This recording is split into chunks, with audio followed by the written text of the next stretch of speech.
What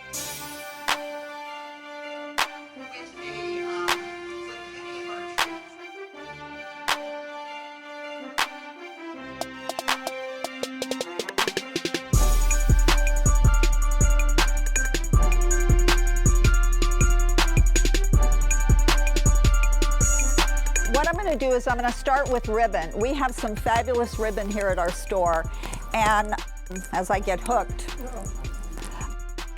And our ribbon is Donna Stevens ribbon. It comes in fabulous colors. We have ones that have glitter on them, have stones on them. They're absolutely beautiful, and they're really, really easy to decorate, and the reason being is they're all wired. And wiring makes it very, very easy to tie them into a tree. We like to use 1 ribbon, 2 ribbons, 3 ribbons.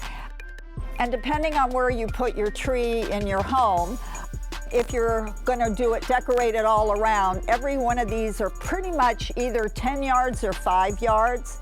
And to do this size tree, I usually use 3 of the 10 yard ribbons. Now, some people like a lot of ribbons, some people don't. We here at Aldik, we love ribbons, so it's a lot of fun. It dresses your tree, and it gives you a foundation. I start at the top of the tree. That's where I start my decorating. Some people start at the bottom, but I start at the top. And what I like to do is I like to start my tree with a bow or something interesting. Many people put ornaments at the top. Many people will put a bow at the top, angels at the top. I always like to put a little something fun to get it started with my ribbon. So what I'm gonna do is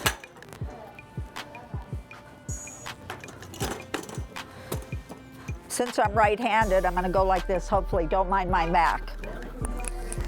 But what I do is I start at the top of the tree, and a lot of times I've pre-wired a bow, and I like to double my bows. It just makes it a little bit prettier, and it gives it a little bit more pizzazz.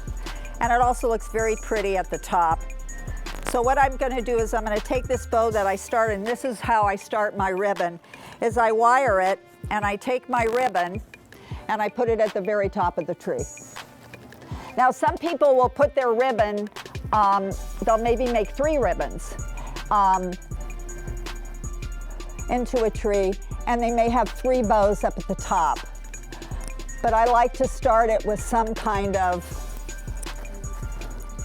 centerpiece, depending on how forward you put your tree. If it's in the corner, I might put, or if it's all the way around, I'll probably put another bow in the back. And what I do is I double the ribbon, and I actually put a little bit of a thinner ribbon on top of a thicker ribbon. And what I do is I take this ribbon, and I kind of go from side to side. What's great about these trees is there's a bristle in the inside. It's a little rough, and you can actually use this bristle to tie your ribbon in. Some people use wire. I basically just use the tree itself. And what I do with the ribbon is I take it and I move it from side to side. It gives the ribbon balance, and it also leaves you room to put other things in the tree as far as your ornaments and your picks.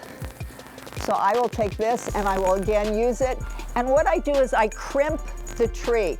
Now, if you don't want to crimp the tree, you can also use wire. I use just really thin wire and I tie it in. You can also use a string wire as well too, and cut it and tie it in as well too. But as you will see with any of our trees, it's very easy to use.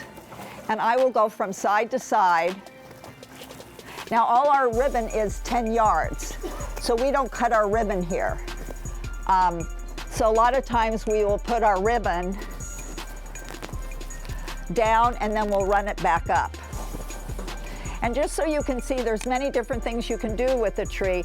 If you want to make it a little bit fancier, you can take and you can make another bow like I started at the top. You can make a bow. And then if you lose out on your ribbon and you're using a shorter ribbon, I basically will just take this ribbon, tie it into the tree in the back, and I'll continue on. And then I'll weave it back again. leaving room so that you have areas to decorate.